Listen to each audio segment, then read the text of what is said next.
Итак, дорогие друзья, всем добрый вечер.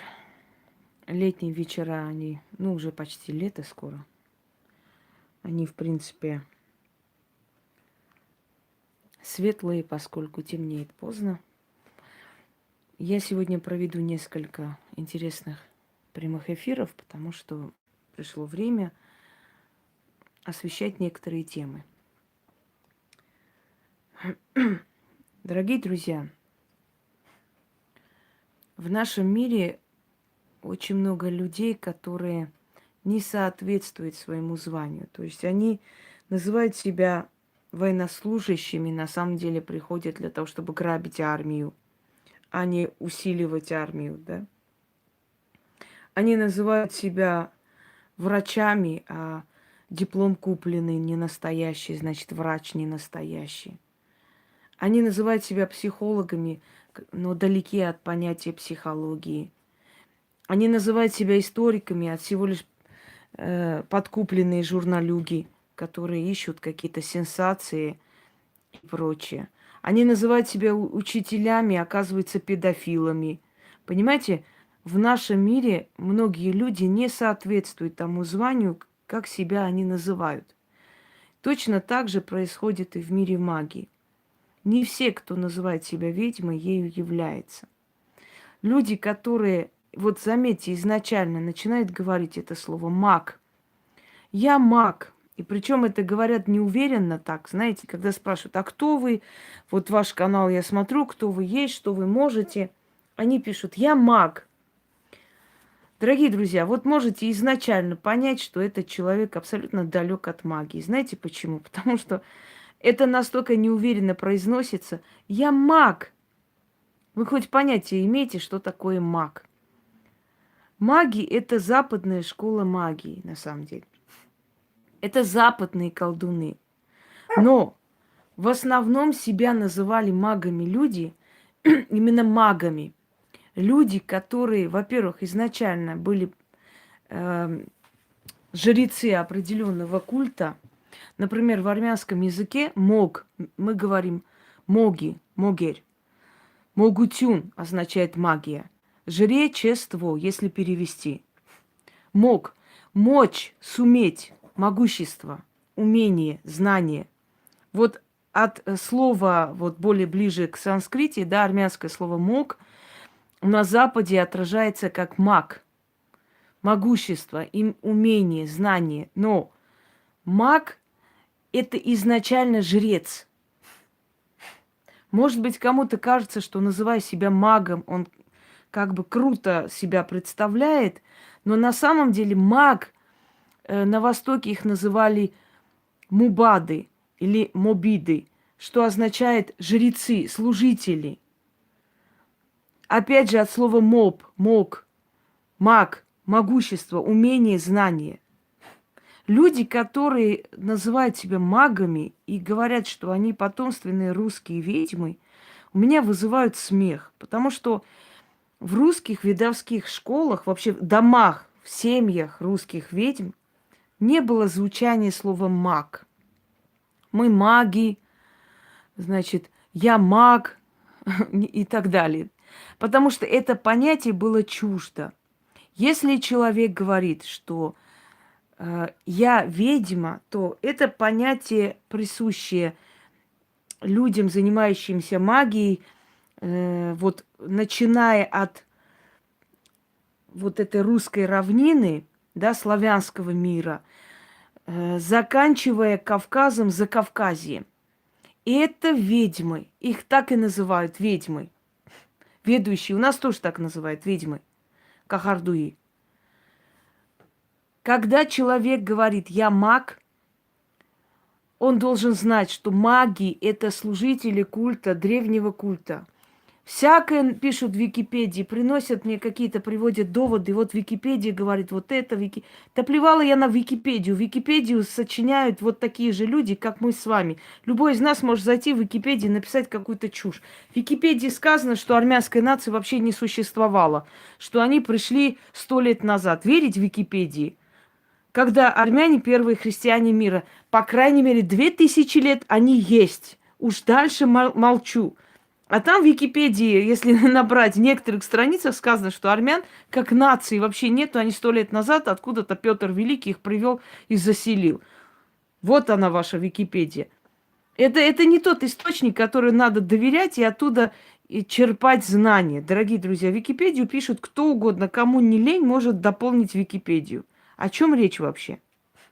Так вот, человек, который говорит «я маг», этот человек всего лишь купил карты, купил инструкцию, почитал и подумал, как бы мне заработать на этом поприще. Дур много, значит, за мужиками бегающих баб много, можно делать любовные расклады. Они даже признаются в этом. Многие из них говорят, когда я первый раз создала канал, зашла, посмотрела, как работают другие, там, значит, другие маги. То есть они говорят, я зашла, посмотрела, что пользуется спросом. Привет, Алена. Что товар, да, такой толковый, хороший. И я вот примерно так же сделала. Вот о чем они хотят это сказать.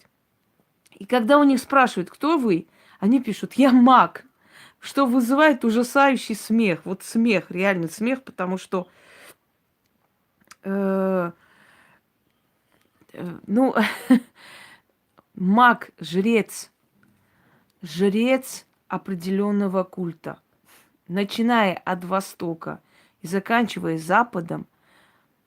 Даже кельтские колдуны себя магами не называют. Они называют себя ведьмами, колдунами, чародеями, да? Как правило, западная колдовская школа. Но они очень редко говорят, скажем, ну, не то, что редко, еще ни разу не было, чтобы они сказали, мы маги. Маг – это жрец, дорогие друзья. И те, которые себя магами называют, прежде чем себя так называть, потрудитесь хотя бы просмотреть. Может быть, слово «магия» вас привлекает, мол, маг, значит, магией занимаюсь. Представляете, маг занимается магией, но магия немножко другое имеет значение. Маг от слова мог, мочь, уметь, знать, могущество. Магия, magic, от слова мудрость, мудрость, древняя мудрость. Был такой грузинский царь Саур-Мага или Саур-Маг. Заур. Слышали имя Заур? Заур солнце означает. Маг – мудрость. Заур-Маг означает солнце мудрости. Понимаете, магия, мегия, мегрик или меджик означает мудрость. Маг, мог, мубат означает могущественный, умеющий, знающий. Это похожие слова, но они совершенно разные по смыслу.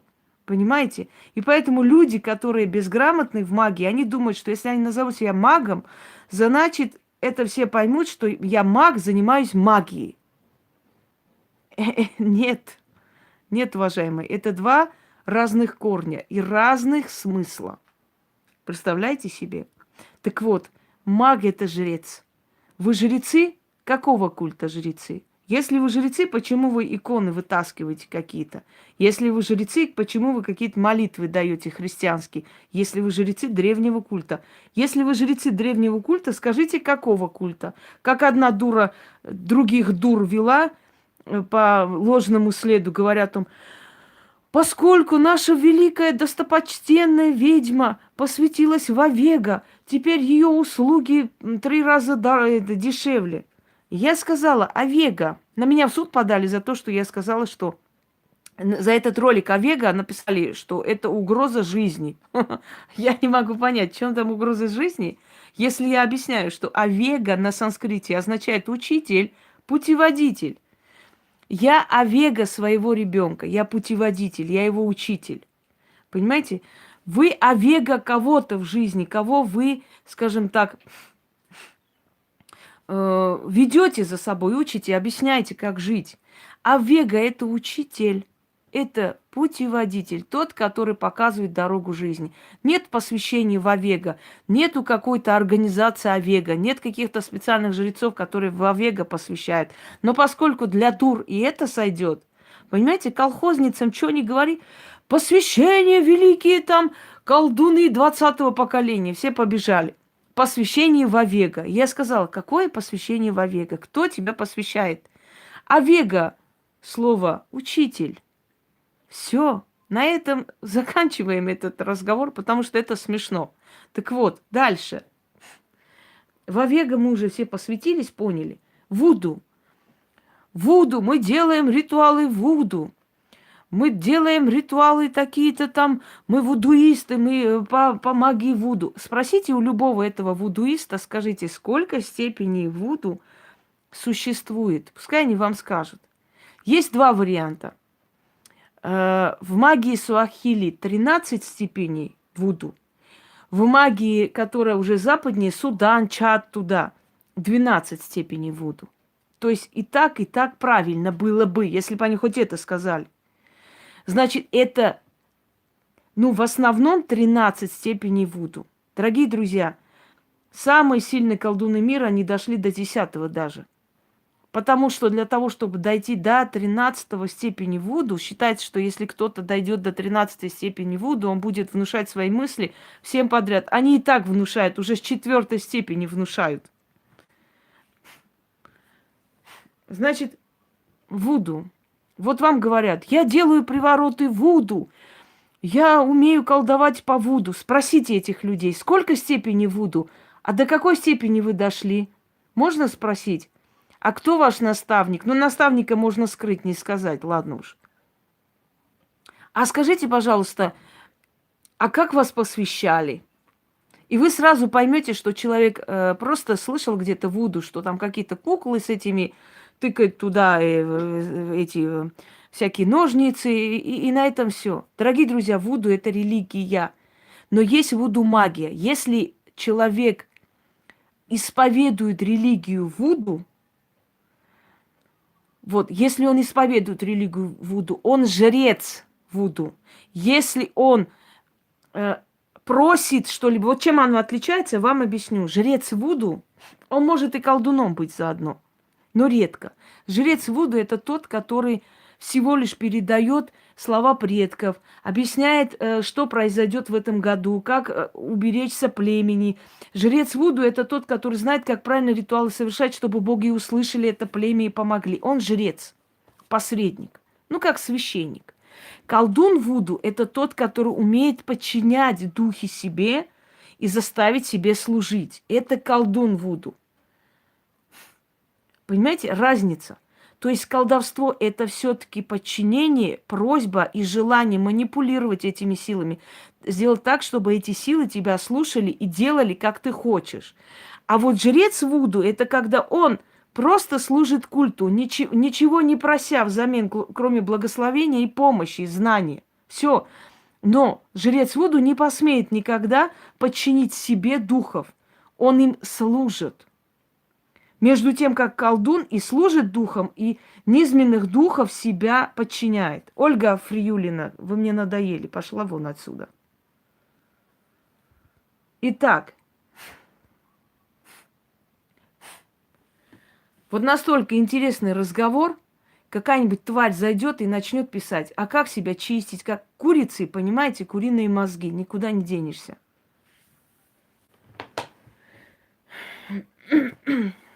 Когда вы заходите под роликом, пишете, ой, как хорошо, ролик очень интересный, даже мата нет, учтите, я вас буду блокировать за эту ублюдскую иронию. Потому что мат есть или мата нет, это не ваше собачье дело. Вы не имеете права внизу иронично что-либо писать. Пойдемте дальше. Значит, теперь смотрите, вот говорят вуду, мы знаем вуду.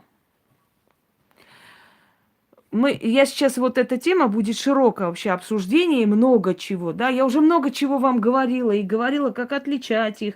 Я говорила уловки великих магуев, откройте, посмотрите, как и что.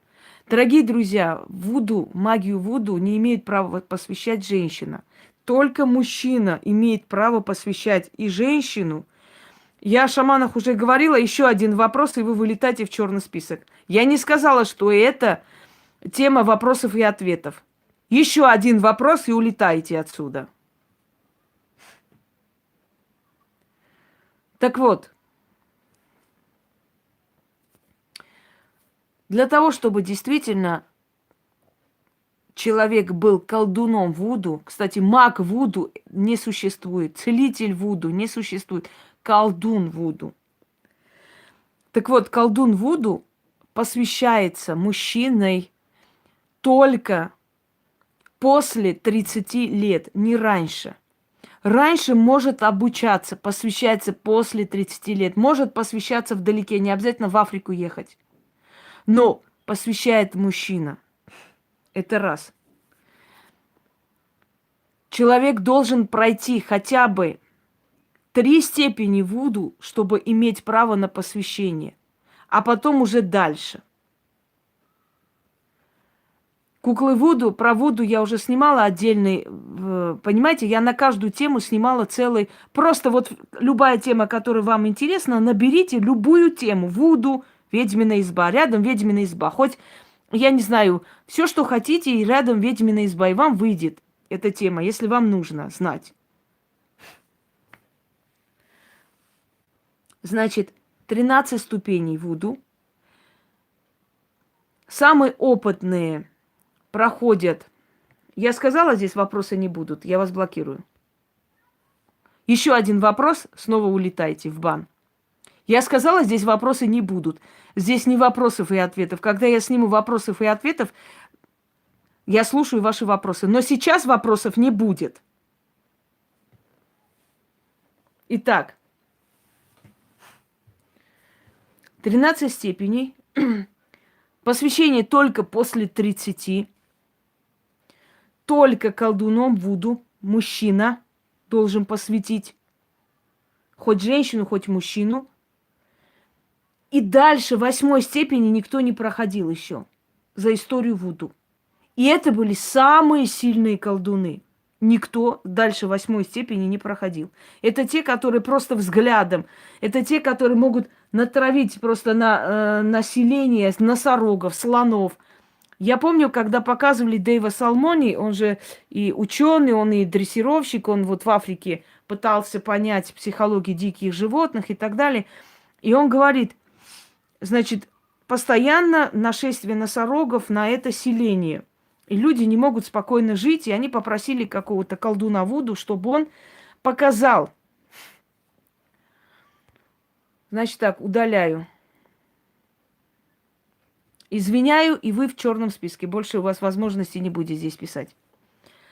И приглашают этого колдуна, чтобы он понял, что происходит. И он сказал, здесь кто-то фигуру носорога зарыл где-то. И эта фигура носорога привлекает носорогов на ваше село.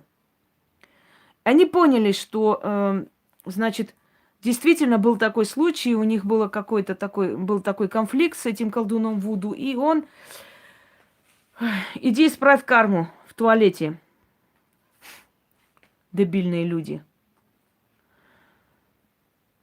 И, вспомнили, что да, реально такое было. Начали искать. Он, значит, нашел. Это нашел и говорит, ему говорит, подойдите, пожалуйста, господин, и положите руку туда. И вытащите, значит, вытащите вот то, что вы там увидите. Он засунул туда руку и говорит, я чувствую сердцебиение, это что-то живое. Испугался. Когда этот колдун Вуду вытащил его, оказалось, что это всего лишь фигурка какого-то маленького бегемотика. Говорит, я готов поклясться, я ученый, я никогда не буду верить просто мистику, да, не проверяя. Я это увидел собственными глазами. Я это почувствовал, это нечто было живое, у него сердцебиение было. Вот этот колдун, значит, какими-то травами это сжег, и вот это нашествие прекратилось. Так вот, дорогие друзья, религии мира признают магию. Просто одна религия признает презрительно христианство, считая, что это все бесовщина, это все от черного, от сатаны, за это большая плата, не ходите к бабушкам и так, как всегда. Потому что христианство в основном-то наживается на страданиях, понимаете, христианство в основном наживается на, скажем так, на смерти людей, потому что христианство, оно зарабатывает на смерти людей. Поскольку, ну, человек умер, там ему 40 уст, ему на это, ему поминальные, потом его родственники умерли и так далее. Здравствуйте. То есть христианству выгоднее ваша смерть, чем излечение, поэтому она не поощряет вашу ходьбу туда-сюда. А вот что ни странно, да, как ни странно, ислам, который зародился все-таки на Востоке, ислам, который все же охватил. Да, христианство это вообще черная магия. Чернее не бывает. Эти трупы, эти все это, ну, это мы не будем сейчас об этом. Это зловещая сторона магии, самая зловещая. Это жертвоприношение людей, это сжигание на кострах, и они еще говорят, что они не служат сатане. Да ладно уж вам. А вот ислам, как ни странно, признает все-таки магию. Ислам признает магию и говорит о том, что сглаз существует. Целая часть, основная часть Корана посвящена все-таки джиннам. Давайте не будем забывать. Там полностью рассказано, вот до мелочей рассказано, какие они, их имена, как они подразделяются, кто они есть. Вчера мне один уважаемый мусульманин написал: «А откуда ты знаешь, как зовут джиннов и что они делают? Они что, тебе специально сказали?» Я говорю: «Баран, если ты откроешь Коран хоть раз в жизни и прочитаешь, ты узнаешь, откуда я знаю, как зовут джиннов и какие у них предназначения». Представляете, вот и этот баран завтра будет бить себя в грудь и говорит: «Да я мусульманин, я вот это то». Господи, да заткнись ты уже, заткнись. Откуда, говорит, ты знаешь? Открой, читай. Как у нас маленький был и говорили: «Бекека». Это про баранов. «Бекека, открой, читай». И ты узнаешь, где это написано. Понимаете? Ну, то есть, да, слишком. И это глубокая вера головного мозга. Дорогие друзья, вот почему вот так вот фанатизм появился, я вам объясню. Дело в том, что поскольку религии были запрещены, если бы религии не были запрещены, да, большевиками, хотя вот одно радость, что христианство немножко упразднили большевики, но если бы они не были запрещены, сейчас люди более были бы просвещенные в этом отношении. И они бы сами решали, во что верить, во что не верить. Но поскольку религии были запрещены, и в один момент дали свободу, и вот любой безграмотный, тупой человек, который кричит слово «Аллах», все бегут туда, и он очень умным видом начинает учить. Понимаете, это очень выгодный, удобный, быстрый путь прославить себя как какого-то знатока, богослова исламской культуры, исламской религии. Прославить себя абсолютно не имея мозгов, абсолютно будучи тупым, даже не читая ничего и не зная об этом всем, считать, что ты себя прославляешь. Я хочу вам сказать насчет тех же платков и хиджабов, да? Ведь в Коране не сказано о том, что женщина обязана это делать. Там нет слова «ты должна», «ты обязан». Там сказано «по желанию твоему». Ну, лучше бы, если ты покрыла голову. Вот так вот, понимаете?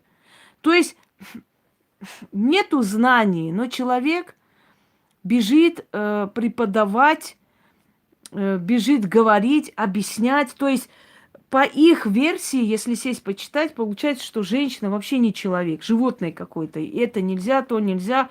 Одна дура учила девочки, сестренки, значит, нельзя. И вот это вот слово ухта, по-моему, или ухты означает сестра на арабском, что ли. И вот эти все ухтышки, господи, ухтышки да ухтышки. Я думаю, что это за такое вообще происходит? Что за ухтышки происходят здесь? И вот эти ухтышки, они... у меня была одна ухтышка, которая, ну, как бы знакомая, да, которая стала ухтышкой.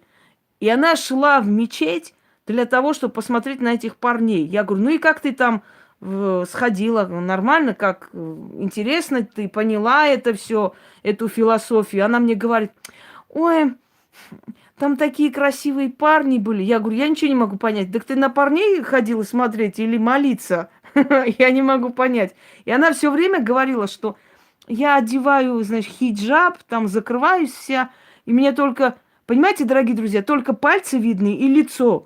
И насколько возможно, значит, надевают на себя вот эти, на пальцы кольца, чтобы виднелись. И насколько возможно, красят лицо. И получается, что, лучше бы вообще голые ходили, чем вот до такой степени красить лицо, якобы великая вера. Вот я же закрытая вся. Дорогие друзья, это лицемерие. И это лицемерие есть не только здесь, точно. Это лицемерие не только в исламе. Это лицемерие есть и в христианстве. Везде есть. Так я к чему веду? Что эти люди, абсолютно не зная ничего, о вере, учат таких же не знающих о вере. А что касается многоженства, хочу вам сказать, что вообще согласно исламу, если ты способен содержать всех 4 жен одинаково наравне, только тогда ты имеешь право жениться. Вы что думаете, что там можно прийти и любого привести и согласие жен это все происходит? Никто не вправе просто так привести. Ты сможешь содержать всех одинаково? Если ты не содержишь всех одинаково, они вправе на тебя подать в суд и развестись. Между прочим, вы говорите, вот они такие бедные, несчастные. Дорогие друзья, у меня есть знакомая, которая некоторое время жила в арабском мире, в Саудовской Аравии. И она говорит, есть специальные бары для женщин. Там мы и танцуем, и пляшем, и поем, и все что. Но нету мужиков, которые сидят, к нам пристают. Никто на нас не глазеет, никто нас тайком не сфотографирует и потом не будет шантажировать. Понимаете? Почему бы и нет? И многое другое. То есть я хочу сказать, что из крайности в крайность кидаться нельзя. Люди, которые выросли в исламе, люди, которые знают ислам, они это воспринимают спокойно. Религия, родились они в этом. Традиции, обычаи и так далее. Но люди, которые либо приходят туда, да, абсолютно не понимая эти догматы, они такие твари становятся, они так себя агрессивно ведут, и поэтому мы с вами, когда видим таких мразей, мы говорим, бля, это что, вот это и есть их религия, это как псы из этого, знаете, выпустили их, как животные кидаются на людей. То есть это не те люди, которые выросли в этой культуре, это те люди, которые пришли туда, даже не понимая, что там происходит. Особенно женщины, которые ради мужика принимают ислам. Вот я таких людей терпеть не могу. Не из-за ислама. Ислам тут при чем? Потому что женщина, которая меняет свою религию из-за члена, она завтра и другое примет. Господи, для нее без разницы. Ей все равно, что завтра принимать. Она же не из-за Бога пришла, она пришла из-за члена. А раз член диктует, она завтра буддизм примет, послезавтра еще что-нибудь. Понимаете? Так вот, поскольку это все было закрыто, поскольку это все было как бы запрещено, как только это разрешили, появились очень много всяких богословов, всяких проповедников, которые сами-то не поняв, в чем дело, других начали обучать, как бы, понимаете? Говоря о том, что там сказано, надо убивать. Дорогие друзья, не забывайте, что эти книги, вообще священные книги, писались в раннее Средневековье, а некоторые вообще еще раньше. Не забывайте об этом, что тогда народы, тогда все эти племена сражались и очень жестоко сражались кроваво за свое место под солнцем. И поэтому доктрина убийства и доктрина агрессии, это было нормально. Но мы живем в 21 веке. Сейчас нет нужды кого-либо убивать для того, чтобы он не мешал тебе исповедовать твою веру. Сейчас этого нету. Сейчас абсолютно свобода, поэтому пропаганда убийства и прочее не имеет никакого. Знаете, когда появилась ваххабистский ислам вообще. Вот ваххабистский ислам, он, в принципе, у арабов Саудовской Аравии, то есть тирания, то есть тоталитарный ваххабистский ислам появился, когда несколько родоначальников, начинающих мусульман вот этого течения. Вообще ваххаб – это одно из слова, то есть одно название Бога. Аль-Вахаб, всемогущий, то есть знающий, справедливый. Появилась тогда, когда они попали в руки европейцев, и они были заточены в тюрьму. Их ненависть к европейцам, к христианскому миру, к женщинам, которые на улице ходили открыты, да, и так далее. И они вернулись на родину с ужасающей, злобной, вот таким желанием, ну, полностью сделать ее тоталитарной до такой степени, чтобы, ну, вот ничего светского, чтобы не было. И при всем при этом хочу вам сказать, что все сделано для того, чтобы у мужчин было больше, здравствуйте, больше прав. Если женщину изнасиловали, и если ты не докажешь, что тебя насиловали, не приведешь троих свидетелей, тебя могут посадить за разврат. Нормально. Кого насиловали при свидетелях? Поднимите руки. Если ты не приведешь... Так одну англичанку посадили, она сейчас сидит в Саудовской Аравии. Еле избежала смертной казни. Если ты не докажешь тремя свидетелями, что это было насилие, тебя, значит, посадят за развратные действия. Поэтому многие женщины не пишут никакие заявления о насилии, потому что это бесполезно. Это не имеет никакой пользы. Но в то же самое время, дорогие друзья, хочу вам сказать, что даже в Саудовской Аравии продаются, есть специальные магазины, есть в Катаре специальные магазины, где продают черные свечи, где продают атрибутику и так далее, и так далее. То есть хочу сказать, что хоть и говорят о том, что колдовство там, как правило, убирает неугодных. Но если узнают о том, что ты хороший колдун, любая жена шейха тебя вытащит оттуда и будет ходить к тебе и просить твоей помощи во всех делах. Понимаете, есть там колдуны. Просто эти колдуны очень хорошо маскируют себя, называя якобы богословами, что они лечат Кораном, читают Коран и так далее. Вот ты пришел к ней, да?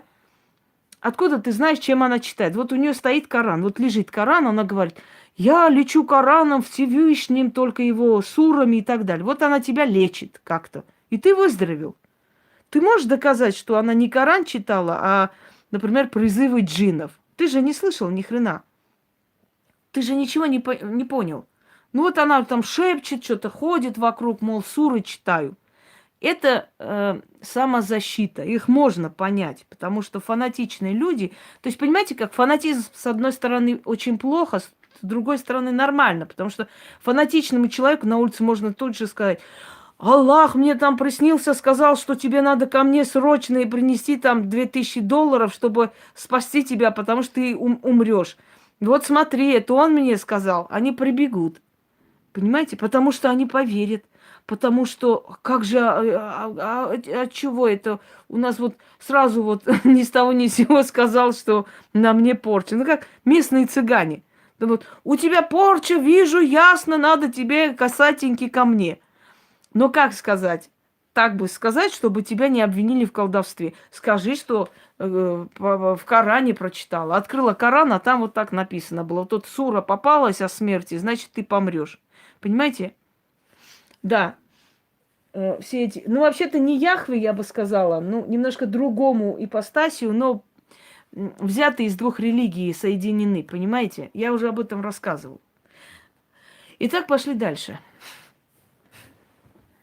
Отвлеклись немного. Христианство относится с презрением к магии, но признает наличие магии, существование магии. Ислам признает силу магии, но в то же самое время говорит, что если ты не вступаешь с джиннами в определенные то есть отношения, со временем это все от тебя может уйти. То есть все религии мира так или иначе признают магию. Многие религии мира построены на магии. Здравствуй, Ольга. Ну, например, шаманизм, да, тот же самый шаманизм, шаманистическая религия, которая была у монголов древних и осталась теперь в Монголии, осталась теперь у бурятов, например, хотя они считают себя, скажите мне, буддистами, но очень много элементов шаманизма до сих пор сохранилось. Это не Яна Зарема, к сожалению, или к счастью, или просто не Яна это. Дальше. Вот смотрите. Значит, маги разобрались, этих сказали. Далее. Люди, которые считают, что вуду это всего лишь зловещая религия. Вуду сделали зловещей религией голливудские режиссеры. То есть они слепили из этого вот очень интересные такие страшилки, и это очень выгодно продали народу. На самом деле вуду религия, поклонение, помощь, просьба духом. И хочу вам сказать, что с помощью вуду снимаются очень страшные болезни. И у меня есть несколько ритуалов, за основой которых лежит именно вуду. Снятие именно с помощью вуду определенных жутких болезней, которые ну, обычными способами не уходят. Далее. Дорогие друзья, хочу вам сказать, точнее, хочу прочитать один СМС сегодня человека, который очень переживала, потому что после того, как... Хотя я 100 раз говорю, что чистка – это очень болезненный процесс. Ну, не у всех. Бывают люди менее чувствительные. Или у этих людей потом начинается. Но в любом случае у людей начинается страх, паника, потому что им плохо, их трясет. А я говорю, уважаемые люди, наоборот, радуйтесь, что с вами работают, значит. Значит, раз на вас физически воздействует, значит, с вами работают. Правда ведь?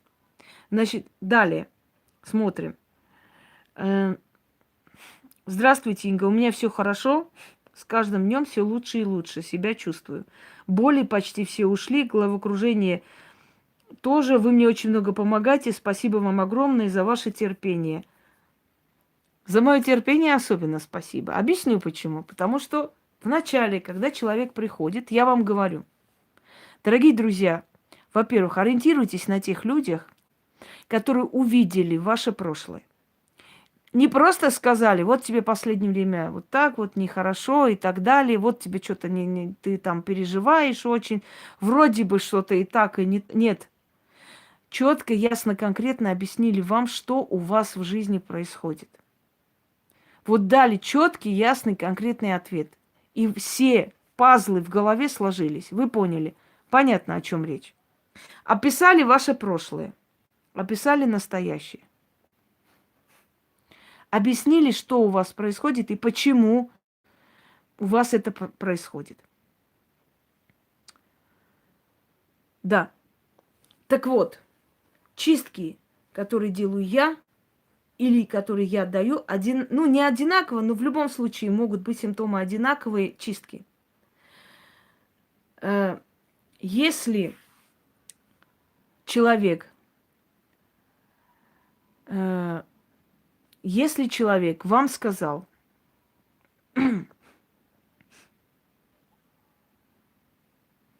полностью, что у вас происходит, если человек колхозницы, помоги. Не помоги, а помогите, и не здесь пишут. Прям здесь помогать тебе, колхоз. Прям тут помочь. Фу. Вот тошнит меня реально от этих людей. Вот просто тошнит. Приходите, вот поэтому ваша жизнь и говно, извините за выражение. Потому что вы даже не разбираетесь, где вы пишете, кому вы пишете. Вы везде раскрываете свою душу. Зашла, мне очень плохо, помоги. Неужели вы считаете, что таким образом вы найдете где-то помощь? Если вы даже не удосужились посмотреть, где вы это пишете, у кого пишете. Понимаете, прежде чем прийти попросить о помощи, надо сначала понять вообще, где вы, что за человек, что из себя представляет, каким образом помогает. Может, там у нее тысячи работ, которые могут вам помочь. Даже ей делать ничего не нужно, да? И вот сидите, помоги, мне очень плохо, помоги. Вот поэтому у вас никогда ничего не поменяется в жизни. У вас легкомысленное, тупое отношение к себе самой. Вы себя-то не любите. О чем вы хотите? О какой помощи речь? Пойдемте далее. Вот вы пришли к человеку. И человек вам объясняет, кто вы, что вы, откуда вы, почему у вас так происходит, что происходит и так далее. Значит, полностью описывает ситуацию, вы обдумываете. Никогда ведьмы вам не звонят и не уговаривают, или придешь, не придешь, давай мы по полцены сделаем, давай мы... Никогда вы сами приходите, если хотите, обдумали. После чего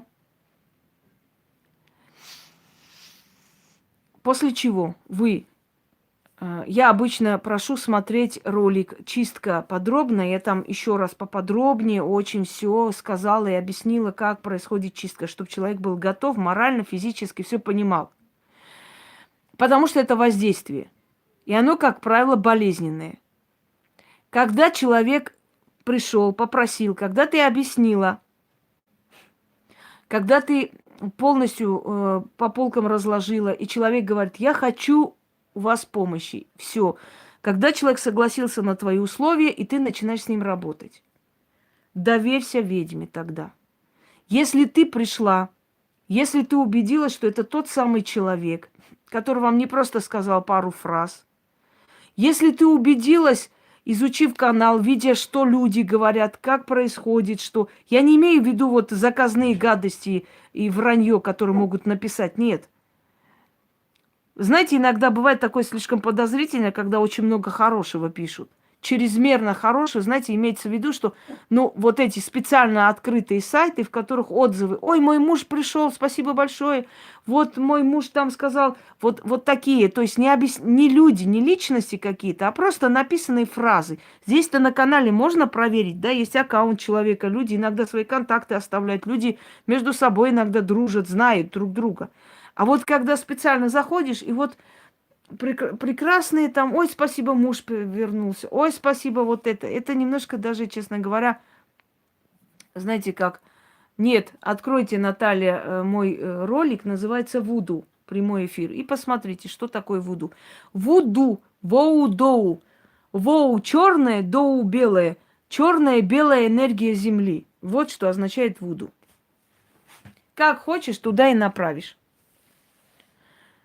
Вуду лечит неизлечимые болезни, вуду помогает людям. Просто поскольку европейцы боялись, да, чернокожего населения, опасались, и им все это казалось магией, страшными делами и так далее.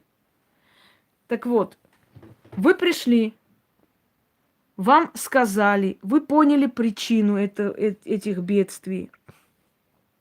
Вас попросили обдумать. Здравствуйте.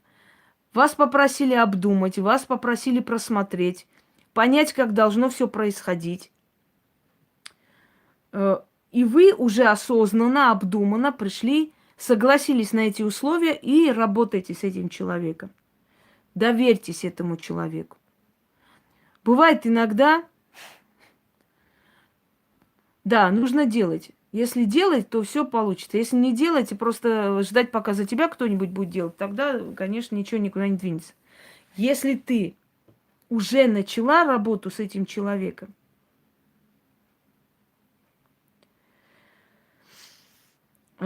если ты уже знаешь условия труда, если тебе уже отлично объяснила или и сказали, что должно происходить, и ты с этим согласился, дорогие друзья, значит, доверься этому человеку. Не ной. Потому что было много случаев, когда, ой, я не знаю. И у меня к вам просьба, пожалуйста, не надо называть кромешным адом, что бензин где-то закончился, мы не успели там, заправиться. Вот у меня там ноготь сломалась. Я вот хотела там ключи, чуть не потеряла, еле нашла. Это что за ад, что за кошмар? Не надо так. Не обижайте судьбу. Вы не знаете, что такое ад и кошмар. Если вы будете называть такие мелочи адом, кошмаром, концом жизни, поверьте мне, что судьба вам покажет настоящий ад, чтобы вы после этого поняли, вот что такое ад. Вот это точно ад. А вот ноготь сломленный – это не ад. Это просто неприятная вещь, которую можно исправить с помощью пилки. Или можно там постричь все ногти и сказать, ну и хрен бы с вами.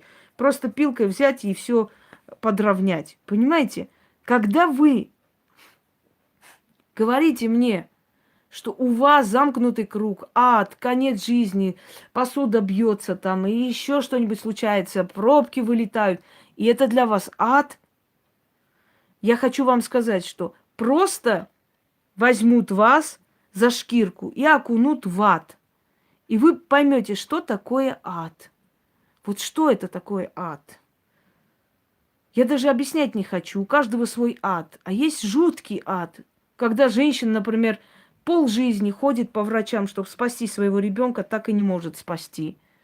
Когда женщина перед глазами, которой умирает сын от наркоты, не знает, как быть, она все продала, все сделала, не смогла его спасти.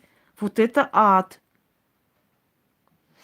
Ад, когда отец выгоняет детей на улицу зимой. Это ад. Им идти некуда, никто не помогает. Вот это жуткий ад. Понимаете? Вот что ад. И много ада еще можно увидеть. Ад – это когда перед твоими глазами бомбят твой дом. Это когда человек в плену. Когда у нее из рук вырывают ее ребенка и забирают убивать. Вот это жуткий ад. Врагу не пожелаешь такой ад.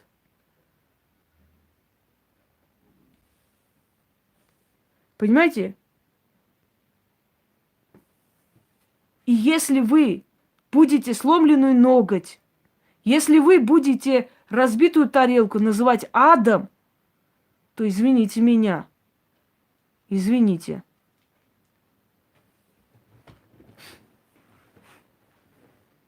Не надо, дорогие друзья. Ад и сейчас существует. На Востоке ад существует. Где только ада не существует. Такие страшные вещи происходят. С людей кожу сдирают живем, мучают, издеваются, пытают в подвалах. Чего только не происходит.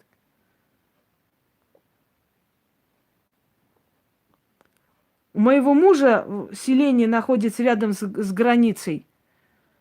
Люди просто работали у себя на полях. Пришли, забрали. Одна женщина 75 лет, остальные молодые люди. И вы знаете, как их вернули? Мешки, кусками.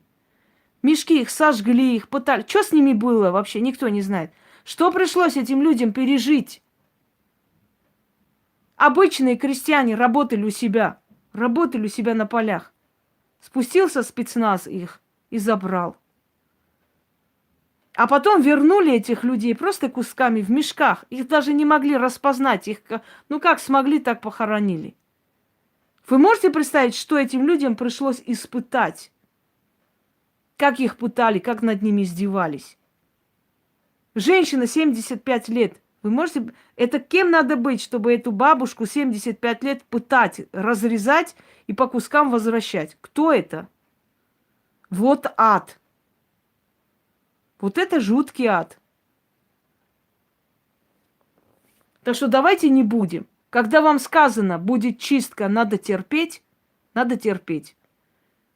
Потому что почему происходит такая жуткая чистка и тяжелая чистка? Потому что очищается, понимаете? Потому что очищается ваш организм, отрывается от вас. Вот эти лярвы, вот эти вот сущности, вот эти энергии, которые прилипли к вам, они отрываются, они не хотят уйти.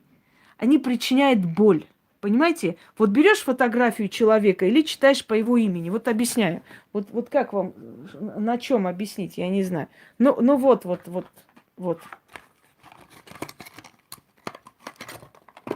Вот берется фотография человека. Начинаешь его очищать.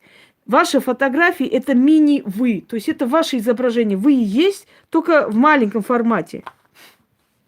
Да, смерть не страшна, страшны мучения. Вот это страшно. Это ад. И вот так вот очищаешь человека, да, начитываешь над человеком и так далее. И у него отрывается эта лярва. Вот представьте, вот как вам сказать, у собак вот эти отрываете, вот эту вот гадость, как она называется? Ой, вот летом липнут и кровь пьют. Напомните, это не блохи, клещи, да. Когда клещ отрывается, да, он боль причиняет, потому что он пьет кровь, и он отрывается вместе чуть ли не с мясом, просто отрывается. А есть там специальное приспособление, да, там как-то крутят, вертят, но это причиняет боль. Когда с вас отрывают эти лярвы, у вас боль, вы чувствуете эту боль. Смотря где они находятся. Они прилепляются к человеку, начинают пить его энергию. Любой порченный человек, он, в принципе, вот весь обвешан этими лярвами. Это энергетические, вот это духи такими энергиями отрицательными, которые, ну, как бы отравляют, да, вот как комары, которые отравляют кровь и, значит, Пока нельзя задать вопрос. И вот когда я с вас это отрываю, вы чувствуете это физически. Вот как будто от вас отдирают. Больно. Дорогие друзья, если вы недовольны тем, что вам больно при чистке, то я вам предлагаю отдать свои деньги тем, которые вам будут говорить: ты моя хорошая золотая, я такой маг могучий, я там такие вещи тебе сейчас помогу, сделаю, но при этом ни хера у вас в жизни не изменится. Если вы хотите, вот, чтобы вас там обнимали, целовали, я не знаю, прямо окутали, облизали со всех сторон, да я не против, только при этом ни хрена у вас не изменится. Потому что? Потому что когда вы идете к врачу, да, почему я с врачом себя сравниваю, вообще ведьму? Потому что ведьма врачует тело. Врач врачует тело. Ведьма врачует душу. Это одинаковый врач, только мы врачи души. Но и тело тоже иногда бывает, что лечим. Так вот, когда вы идете к доктору, он же не говорит: ты моя хорошая, вот придется тебе потерпеть, тебе придется после операции как-нибудь восстановиться, тебе будет больно, ты уж извини меня, пожалуйста. Нет. Он тебе назначает время, идешь, делаешь операцию, после, там, если очень не втерпешь, обезболивающее делать, все. Никто с тобой не нянчится, никто тебе не объясняет. И не будет врач с тобой сидеть и говорить: так должно быть, это вот так бывает, не переживай, это пройдет. Нет. Во-первых, потому что у этого врача очень много людей. Во-вторых, потому что по своему опыту врач знает, что эти боли недолгие, и они пройдут. И в-третьих, потому что он знает, что это тебе принесет излечение. Просто так тебя не режут ради интереса. Режут, чтобы оттуда отсечь эту гадость, понимаете? Отсечь. Вот ведьма, она есть хирург. Гадалки ваши, это как вот это вот приемный покой, да, куда принимают ваши документы, скажем так. А ведьма – это уже хирург. Хирург, который видит проблему, из-за чего она и отсекает. Я вам 100 раз говорила, не ходите, вот будем ли мы вместе, не будем. Я сказала 100 раз, хотите быть вместе, будете вместе, не хотите. А мы по судьбе ли? Я устала вам объяснять. Если этот мужчина тебе по судьбе, у тебя в голову даже 5 секунд не возникнет мысль пойти узнать, а он мне по судьбе или нет. Ты побоишься узнать. Вот скажите мне честно, когда вы любите мужчину, вы же боитесь на него гадать, останется он или нет. А когда не любите, вы целыми сутками ходите посмотреть, а он мне вот по судьбе, не по судьбе. Или если вы любите мужчину, вы боитесь смотреть на него. А вдруг там расставание, а вы жутко не хотите его отпустить. Поэтому эти бабы, которые якобы влюбленные, у них великая любовь, и они ходят, гадают на мужика, им похеру на этого мужика. Им просто одно место надо, больше ничего. Я не верю в любовь мужчин, которые, то есть женщин, которые ходят смотреть, он мне по судьбе или нет. Если я люблю этого человека, это моя судьба, я его никуда не отпущу. Даже если мне 1000 гадалок скажут, вы не будете вместе, я скажу: да плевала я на вас. Я не верю. Мы будем вместе, я знаю. Все, я не хочу слушать даже. Понимаете? А вот если вы ходите по этим гадалкам, откройте, посмотрите, гадание опасно ли. Я там все объясняю. Люди, которые ходят по гадалкам, они одиноки всю жизнь, бабы особенно. Гадать на сына, гадать на мужа, гадать на мужчину. Одинокие, на мужчин вообще нельзя. Прогадаешь, но те, которые себя магами называют, которые говорят, что мы маги 20-го поколения. Вы разве не слышали ни разу от бабушек: не гадай на мужика, прогадаешь? Нельзя. Как же тогда понимать ваши любовные расклады каждый божий день? Каждый день. Будет со мной, не будет со мной, придет, не придет, любит меня, по судьбе. Не может такого быть, понимаете? Вы прогадываете. Вот есть такие бабы, появился мужик, они сразу по бабкам бегают. Ой, а вы по судьбе, не по судьбе, а вы посмотрите, а что там нас ждет? Он на мне женится, он захочет на мне жениться, а что там будет? Все, мужик пропал. И она начинает: вот, они все обманщицы, там сказали, что мы будем вместе. Потому что вы прогадали его. Судьба вам дает и не любит, когда вы туда лезете посмотреть, а что будет, а как будет. Когда вы порченный человек, не спрашивайте у человека, когда она сказала вам всю проблему, не спрашивайте, а что у меня в будущем? Дорогие друзья, какое будущее может быть у человека, если на нем смерть? Я иногда вижу у человека смерть, и я говорю, и объясняю, и да, вы правы, да, в прошлом было это, а потом тупой вопрос. А скажите, вот это, а что у меня в будущем? Я говорю, женщина, вам смерть. У вас смерть. Я не знаю, когда она придет. Через 2 дня, через 5 лет, через 10 лет. Смерть, она постепенно к тебе идет и забирает твою жизненную силу. О каком будущем ты говоришь, если на тебе смерть, меч висит смерти? Потом, когда я начинаю работать, не нужно потом спрашивать. А можно посмотреть еще чего? Нет, нельзя. Я лезу уже вашу судьбу исправлять. Если я сейчас буду смотреть снова эту судьбу, а я очень сильный человек, а мои слова очень хорошо сбываются, я опять увижу это отрицательно, я за вами закреплю. Зачем это вам надо? Я же вытаскиваю вас. Я же вам помогаю. Я же спасаю вас. Что там смотреть? Зачем там смотреть? Смотреть что? Идет чистка вашей судьбы. Меняется ваша судьба. Что я должна смотреть? Ничего. Я уже посмотрела, я уже сказала, и теперь это исправляю. Правда ведь? О чем там смотреть? Потом, если вы идете к человеку, и этот человек с вами работает, не бегайте по бабкам туда-сюда. Вы портите, поганите эту работу. Не бегайте по бабкам. Пришли, захотели, вам помогают, подождите, пока вам помогут. А вдруг там чего-нибудь посмотреть, а как мне там чистят, а как там ложиться? Ну, это дебилизм. Вы это все испортите, испоганите. Потом, если вас почистили, если вам помогли, не смейте говорить ведьме, а у меня есть какой-то дар. Вы не представляете, как я свирепею от таких слов. Значит, я тебе помогла, спасла, ты начала дышать, ходить, чувствуешь себя человеком, теперь говоришь, а вот у меня дар есть какой-то? Или вы думаете, что если я смогла вам помочь, вытащить, это значит, это так легко и просто? Вы же почувствовали хорошо себя, и вы думаете, а вдруг я тоже смогу кому-нибудь вот так помочь? Нет, не сможете. И как только вы про какой-то дар начали говорить, знаете, что я приостановлю это все, и дальше вам помогать не буду. Потому что я знаю, что вы это все испортите потом. Вы испоганите это все 100%. Я начала вам помогать, вы пошли с темными духами, начали дружить. А значит, вы опять эти ляры к себе притянули. И как мне вам помочь?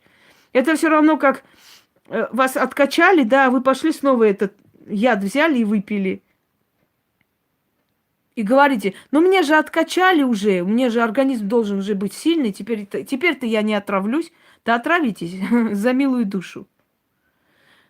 Вы пришли, когда она говорит, будет вот так, будете вот так чувствовать, воспринимайте спокойно. Дорогие друзья, я иногда говорю спокойно, иногда грубо говорю и так далее. Не считайте, что это презрение или ненависть к вам или что-то другое. Это опыт.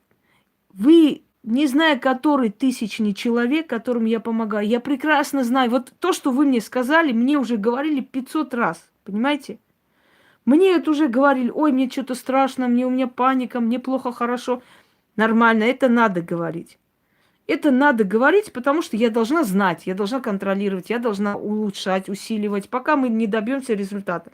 Но когда вы говорите, ой, я вот так боюсь, а точно там поменяется. Вы читаете письма людей, у которых меняется. Вы думаете, у них поменялось за 2 дня?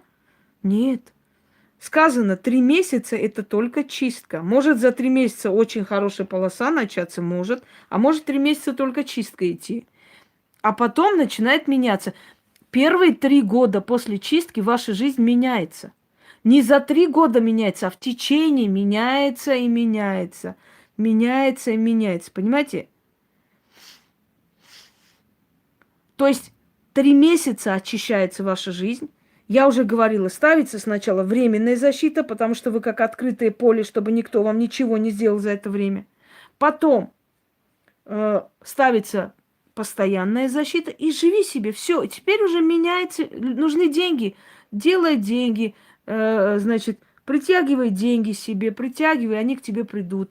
Нужно это, у тебя уже будет получаться, потому что у тебя препятствия уже убрались. Все, нет препятствий. Если ты дальше, раньше делала и ничего не получается, потому что у тебя были препятствия, сейчас этих препятствий нет, стены разрушились. Пожалуйста, попроси, тебе дадут, попроси, подарки проси, делай ритуал на подарки, сделай фортуне. Будут идти, идти, понимаете?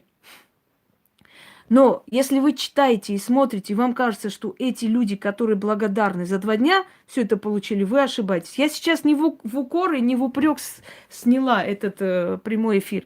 Я сняла, чтобы вас подбодрить, дорогие друзья, чтобы вы поняли, что если я говорю спокойно, что будет нормально, это не потому, что я просто так хочу сказать, или мне вот, хочется вас убедить. Нет, потому что я просто знаю. Вы не первый человек, не последний. Я же знаю это нытье, я это уже знаю. Ой, мне плохо, я боюсь что-то очень слишком плохо мне стало. Прям меня затрясло, что-то мне вообще хреново. Так должно быть, точно так должно быть, да. В начале плохо, и в конце чистки может быть плохо. Я помню женщину, которая, ой, неужели такая чистка, я уже не могу, что-то мне вот сил нету, я ничего не могу. Я ей сказала, такая чистка, завтра уже это все пройдет, и больше ты об этом можешь забыть. Да, правда. На следующий день пишет, Инга, вы как же вы знали-то? У меня все прошло так хорошо, чувствую. Сегодня написала. Да я знаю, потому что я же опыт. Опыт, сын ошибок трудных. Опыт, но я знаю, как я работаю. О чем мне с каждым сидеть и говорить, поверь мне, честное слово, я могу тебе показать даже. Посмотри, видишь, вот люди сначала писали, что им плохо и страшно, потом все стало хорошо. Поверь, просто доверься. Ты же пришел, ты просишь помощи, доверься. Без доверия ничего не будет. Не надо сидеть и мне верить свято. Некоторые говорят, вот если вот надо верить обязательно, иначе вот не получится. Дорогие друзья, а скольким людям я помогла без их веры, без их знания даже. С их фотографиями помогла, правда ведь? То есть тут не то, что вера, уважение к человеку. Просто уважать человека и довериться спокойно, отнестись. Да, первое время тяжело, да, нет перемен. А потом раз и началось. Потом и это началось. Потом легче стало. Люди начинают выглядеть лучше. На 10-15 лет моложе. Что вы хотите? Люди свежеют, понимаете? У них груз падает, уходит. А почему вы удивляетесь? Я вам объясню, почему так происходит. Я вам скажу. Когда ты забираешь лярвы, вот смотрите. Вот давайте вот нехороший пример, но все же рассказываю. Вот уличная собака, да? Уличная собака абсолютно бедная, больная, полуголодная ходит, вся обвешана этими клещами, вся блохастая, вся такая, вот, которая пьют ее кровь, ей спать негде, она здоровая не питается, она не спит хорошо и так далее. Вот она, уличная собака. С нее это все вытягивает, съедает, она больная, бедная и очень невезучее животное. Берет человек эту собаку, убирает клещи, убирает, значит, эти блохи, очищает, моет эту собаку, лечит, колет антибиотик, начинает хорошо кормить. Ему здесь есть где спать, ему здесь есть где играть. Он спокоен, он не боится, у него страхи исчезли, у него кровь не пьют, у него не кусают эти всякие насекомые. Он начинает оздоравливаться, он начинает жить, он лучше выглядит, у него шерсть ластится. Понимаете, вот одно и то же. Человек, который обвешан порчами, человек, который обвешан этими лярвами, человек, который обвешан этими всеми заботами, проблемами, без конца. Ведь порча же это жуткая вещь. Это жизненной силы нет уж. Вот за что берется человек, все рушится, ничего не получается. Каждый день нервы, каждый день плач, не до себя, не до ногтей, не до волос, ни до чего. Берет ведьма человека, начинает отрывать эти лярвы. Больно, плохо себя чувствуешь. Плохо, потому что отрывают, потому что они не с радостью уходят. У тебя кровь уже никто не пьет. Твою силу, твою энергию уже не забирают. Ты каждый день не просыпаешься с мыслями, чем кормить детей, что делать. У тебя начинается хорошая полоса. Тебе вдруг работу предложили, тебе вдруг легче стало жить. Люди начали по-человечески относиться. Ты отпустила эти страхи, тебе стало легче. Ты стала лучше выглядеть. Твоя спокойная нервная система показалась на лице. Ты уже моложе выглядишь. Кожа стала красивее. Ты уже стал уверенный в себе. Вот так и происходит чистка. Но вначале это больно. Вначале даже эту уличную собаку еле уговаривают, чтобы оторвать эти блохи. Она же не знает, что они ее едят, да, она боится всяких там приспособлений, щипцов, потому что крутят, отрывают. Но когда все отрывается, когда это все мажется там спиртом, очищается, ему этой собаке становится легче, потому что больше ее кровь не пьют. Понимаете? То есть вот просто вам вот объясняю на пальцах, да, как происходит чистка. Что такое чистка? Оторвать эту отрицательную энергетику, открыть ваши... Говорят, открываю дороги. Спросите, как открываются дороги? Вот я подробно все это объясняю, да? А вы знаете, сколько и потом своруют это все и выдадут за свое? Сколько и потом своим этим пациентам будут говорить якобы, вот так вот я и очищаю вас, вот так и делаю. Я уверена, что очень многие моим именем зарабатывают деньги. Очень многие, может, говорят, что они меня лично знают, или мои ученицы. Я знаю, что очень многие, может быть, на других языках переводят мои ритуалы, выдают за свое и дают своим этим товарищам, кто к ним приходит. Только строго-настрого говорят, что смотрите, только не говорите это, не раскрывайте, вот делайте это мое там семейно-родовое. Дорогие друзья, хочу сказать, что ложь долго не живет. Рано или поздно это разоблачается, открывается, во-первых. Во-вторых, взяв чужое, абсолютно взяв чужое, присвоив и говоря о том, что это моя методика, да, ничего не добьется этот человек в итоге. Реально ничего. Рано или поздно все равно начнут о нем говорить плохое, начнут слухи ползти. Если это не твое, это не твое. Что ты хочешь делать? Вот прыгай хоть до потолка. Ну, не твое это, Господи. Ну, вот сейчас возьму «Войну и мир», скажу, это я написала. И что это мне даст? Это ничего не даст, кроме позора. Вот так. Так что, дорогие друзья, кто сам себя чистит, им уже сказано 500 раз. Вы это делаете временно. Вы поддерживаете себя до того момента, пока не найдете того, кто вам поможет. Итак, пришли, убедились, поняли, почувствовали на себе влияние этого человека. Доверьтесь этому человеку. Просто доверьтесь. Потому что только таким образом мы с вами можем работать. Это не как, знаете, уговор или что. Просто доверьтесь. Или на полпути остановитесь и заканчивайте все, или доверьтесь этому человеку. Потому что если человек вам говорит, я знаю, как это бывает. Если бы человек не знала, как это бывает, понимаете? Ну и что там с эфиром? Я не знаю. У меня вроде нормально, ничего не показывает. Если человек полностью вам описывает просто до мелочей, что с вами будет происходить, и это происходит, вы уже должны понимать, что этот человек знает, что говорит. Понимаете, ну не может человек до мелчайших подробностей вам говорить, что должно происходить, как должно происходить, и это все происходит. Согласны? Если человек это сказал и так и случилось, значит, этот человек сам это создает. Значит, этот человек знает, что делает. И когда этот человек вам говорит, а теперь вот смотрите, теперь после этого будет вот так происходить, после этого вот так, значит, это тоже знает человек. И радуйтесь, что вам плохо первое время чистки. Значит, вы поддаетесь этой чистке, значит, это быстро поменяется. Еще раз говорю, есть люди, которые тяжело поддаются, но их меньшинство. Основное количество чувствует, все чувствует. Радуйтесь, что вы это все почувствовали. Значит, с вас это отрывают. Этих блох у вас забирают, отрывают, этих кровопийц, эти вампиризирующие силы, эти вампиризирующие духи больше над вами не властны. А потом человек вызывает определенную силу, которая вас всю жизнь защищает, не дает в обиду. И вы усиливаетесь. И теперь то, что вы 100 раз хотели, не получалось, теперь вы это получаете, понимаете, без особых усилий. Без особых усилий. Дорогие друзья, рай не наступает. Мы как жили, так и живем. У нас и понос будет, и грипп будет, и все что угодно. Мы не будем после чисток просто летать на облаках. Но ад закончится. Ад, который у вас был, он точно закончится. Понимаете?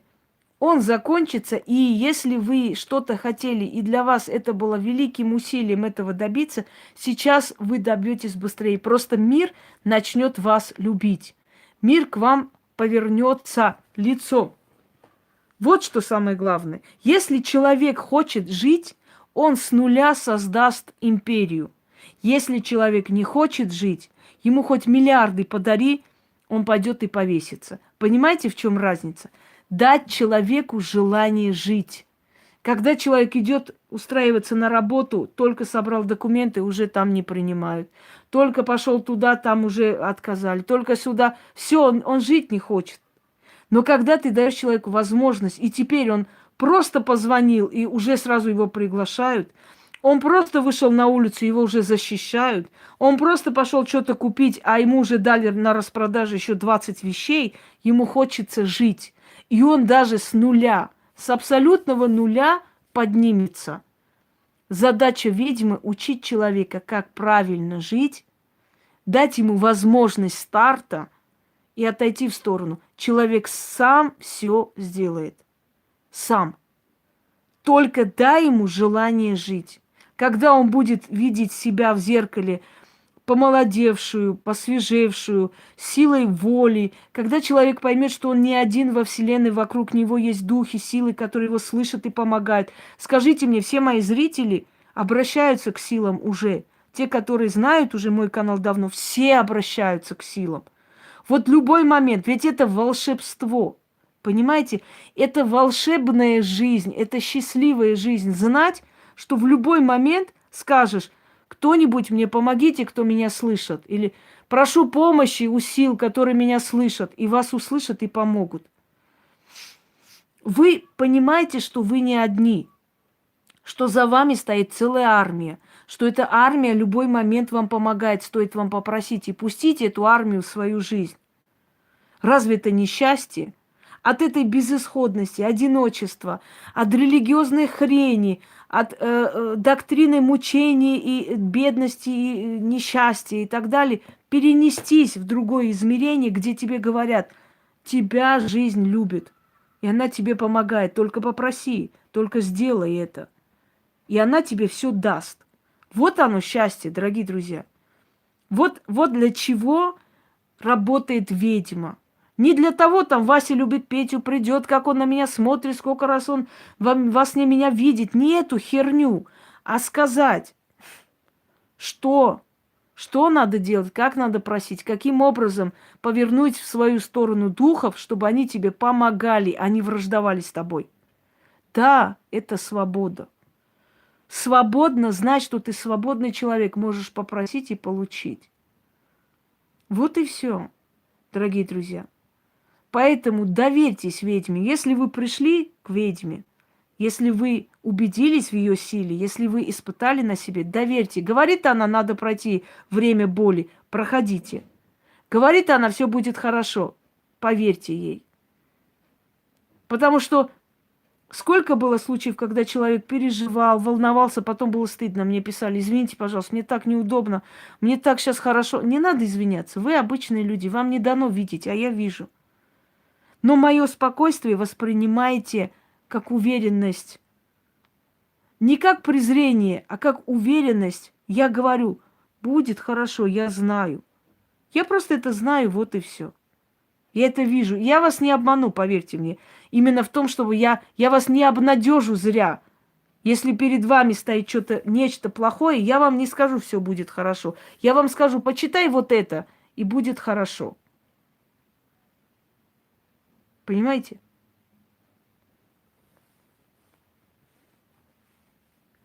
Вот и все. И как Кикабидзе сказал, друг – это тот, кто скажет спасительное слово. Да?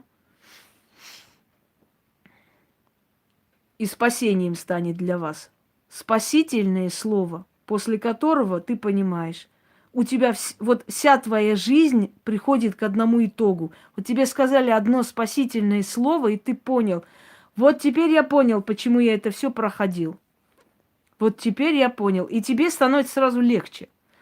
Я помню женщину, которую угнетали дома, издевались, там мать, отчим и так далее. Я говорю, Елена, ты должна это все пройти. Поэтому ты это проходишь. Тебе это для чего-то надо в будущем. Она говорила, ну вот как так, вот родная мать, которая абсолютно не поддерживает меня, вот как так можно такие слова своему ребенку? Я сказала, Лена, тебе надо это пройти, ты для чего ты это проходишь? Просто прими как экзамен, тебе надо это пройти. Вот тебе и дали. Она говорит, я шла домой, мне так стало легче, вся обида прошла, мне стало все равно, что они говорят. Мне все равно, что они про меня думают, как они меня оскорбляют. Я поняла, я должна это пройти, значит, мне это надо для чего-то пройти. И вот прошло несколько лет, она вышла замуж, у нее все хорошо. Она говорит, вот теперь я знаю, почему я для этого прошла, чтобы своих детей по-другому воспитать, чтобы ценить мужа, который хороший мужик, работящий. Пусть не Ален Делон, но я с ним спокойно, он меня любит и уважает, чтобы не бегать по кабелям, ради того, что вот они красивые, сексуальные, чтобы помнить и говорить, Лена, ты такой ад прошла, этот человек тебе дал возможность жить. Не вздумай не ценить это. Вот только из-за того, что я это прошла, я ценю то, что у меня сейчас есть. И я думаю, что если бы я это не прошла, я бы, наверное, была сейчас несчастлива, думая о том, что есть мужчины покрасивее, посильнее, вот, а мне не повезло. А вот, говорит, пройдя вот этот ад, я сейчас счастлива, потому что я знаю, что рядом со мной надежный человек. Я не размениваюсь на одно место. Вот так вот, дорогие друзья. Спасительное слово. Вот для чего рождается ведьма на свет. Чтобы вам сказать спасительное слово. Не столько колдовать, не столько ворожить, сколько помочь, научить вас правильно жить. И тогда вы сами пойдете своей дорогой как надо. Всем удачи! Да, и будет скоро второй эфир, но я заряжу и чуть позже, потому что, мне кажется, есть темы, которые давно уже требуют рассмотрения. Мне нужно эти темы раскрыть вам, чтобы вы знали. Потому что там всякая хрень несут, а мне это уже на нервы действует. Все. Всем